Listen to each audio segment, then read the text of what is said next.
We want you to be a part of our studio audience. If you're in the Toronto area, contact us. We've got a seat with your name on it.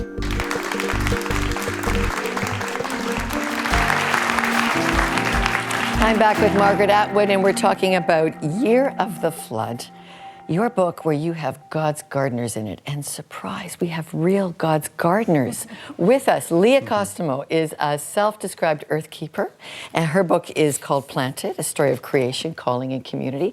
Her husband, Marku, is a biologist, a scientist. Together, they lead Arosha, which is Canada's creation care. Beautiful center in creation care. Welcome both of you to Context. Thank you. Thank you very much. Yeah, super. Why bring the Christian faith into environmental care? Well, I think first of all, because we're Christians, so it's our tribe, it's where we come from. And I think the Christian message, the most basic tenet of Christianity is that God, the Creator, became part of creation, that God is not an absentee landlord. And so I think that teaching of commitment to creation is hugely motivating, and it teaches us that God loves what He creates, and then we should love what God loves. You would think you began with a natural affinity group. Marku, the Christian church should just have taken this right on. How has it been these last 10 years as God's gardeners? Well, we've actually seen a big shift in the church. I would say the mainline church got it early on, so the Anglicans and the United Church and so on. And evangelicals, which is part of our tribe, we're part of that tribe, has been a little slower on the uptake. And I would say that there's been a shift, though, in the last 10 years. It's been really encouraging to see Christians come on board and take creation care seriously. Leah and Marku, I want to ask you this now about hope, because Margaret referred to hope in the first segment. And Margaret, you weren't sure that you were not going to define that we needed God to take care of the creation. If you need God, you need God. If that's what it takes, have some. Okay,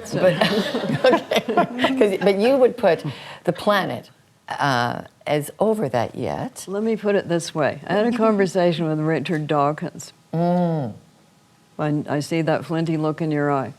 Okay, and I said to Richard Dawkins, okay, every culture that we know about has got a religion of some kind. Wouldn't you say that a religion is an evolved adaptation, Richard? And he said, well, yes, of course. Okay. So my next question would be, well, then why do you keep telling people they shouldn't have it? It's obviously they are going to have it. So it's not a question of whether they're going to have religion or not going to have religion. They are going to have a religion. It's then a question of what kind of religion they're going to have.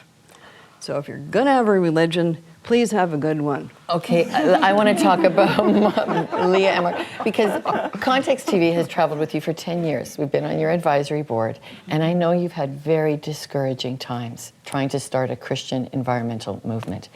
You've actually needed Jesus, not just a religion. Why? Leah, why? Well, in the Bible, in Colossians, it talks about that God is reconciling all things to Himself through Christ.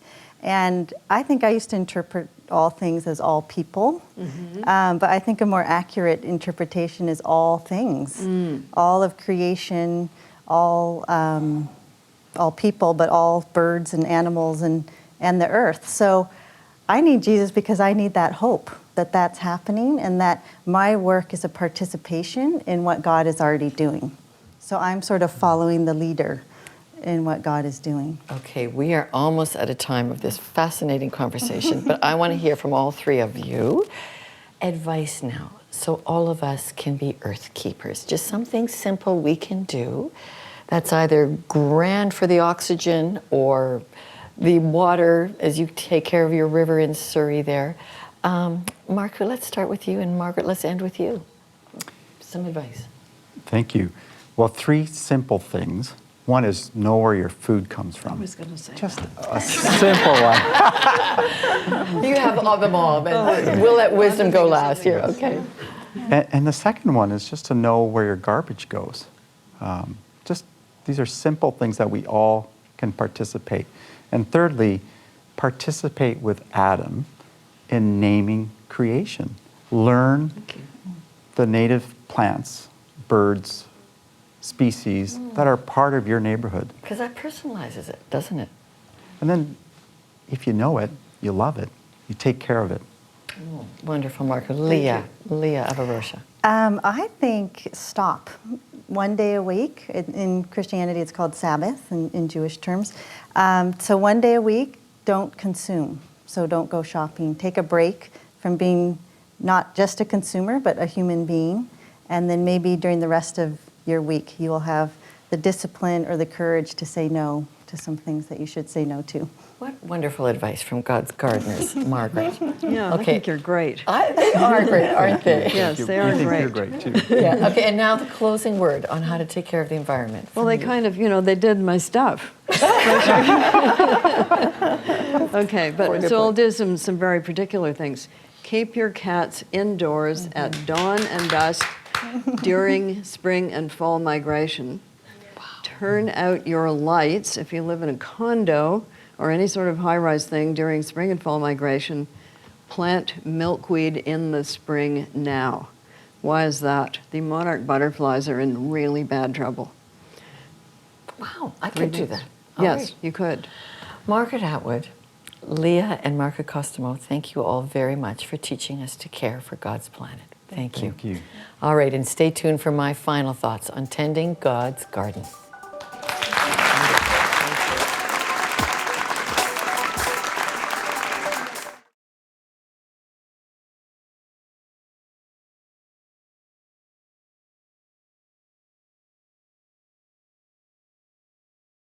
Call us, email us, tweet, or Facebook us. 3 little words, 2-way television. Today, Margaret Atwood challenged us to look deeper into the ecology of our planet. And as we always do at Context, we put that through the spiritual lens of Christian belief. So if love for neighbor and love for God is to be the characteristic of that practice, then caring for the planet is a non-negotiable.